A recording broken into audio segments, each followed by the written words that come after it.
Hello everyone, welcome to our side-scrolling platformer game, A Hero's Tale. This game incorporates puzzle solving, parkour/movement segments, as well as elements of role-playing games. As with every RPG game, there are different classes to pick from. In our games, we showcase 3 different and unique classes: the Warrior, the Archer, and the Mage. First of all, we have the Warrior. The Warrior specializes in hand-to-hand combat and is the only melee class in the game. However, due to its low range, the Warrior also has the best stats in the game, including the highest base HP, defense, knockback, attack speed, all while having balanced damage.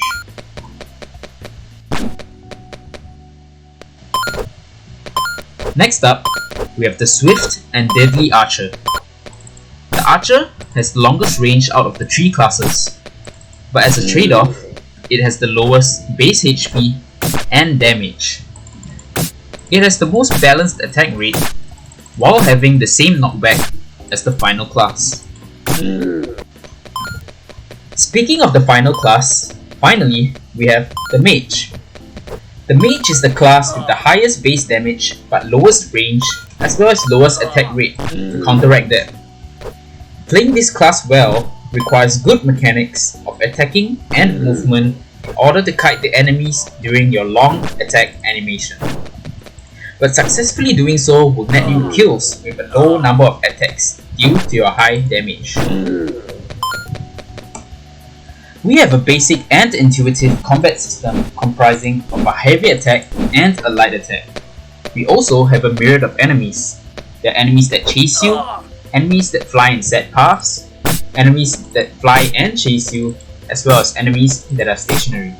Some enemies are harder to kill than others, and some enemies require you to have items or equipments before you are strong enough to defeat them.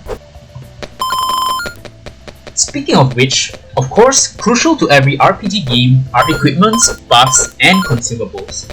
In A Hero's Tale, the player is able to collect coins as he or she progresses through the level, and are able to use those coins to purchase potions and charms. Potions will heal the player, while charms give the player permanent buffs. Some of these buffs include attack damage buffs, attack speed buffs, health point buffs, and more. You will have to play the game to find out. Needless to say, with the equipments and potions also come an inventory system, where the player can choose to use potions or remove charms from the inventory to make way for new ones. There are many sections of the game where you have to combine your movement mechanics and your problem-solving skills in order to proceed. Sometimes there are hints to help you in case it gets too difficult.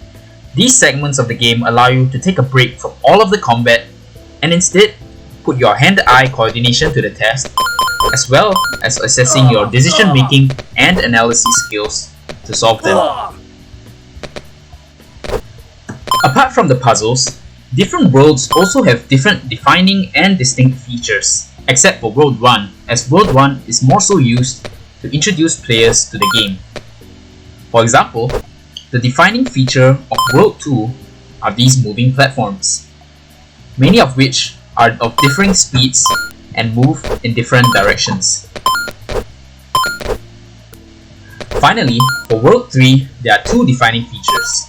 Firstly, we have these lava spouts or lava geysers that erupt at different timings and intervals.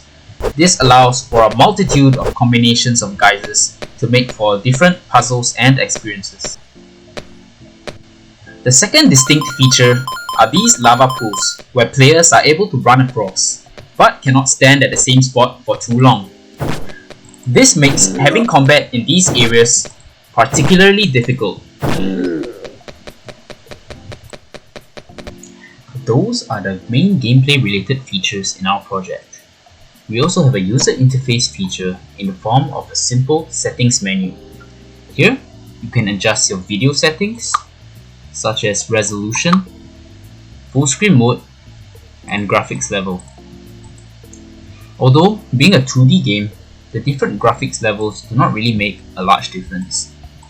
You can also adjust audio settings such as master volume, the sound effects or SFX volume, and the music volume. Lastly, at the end of the game, we showcase all the things that we intended to add into the game but did not manage to. I will not show that in this video, so if you wish to see it, you can play to the end of the game. That's all from Average Studios, and thanks for watching.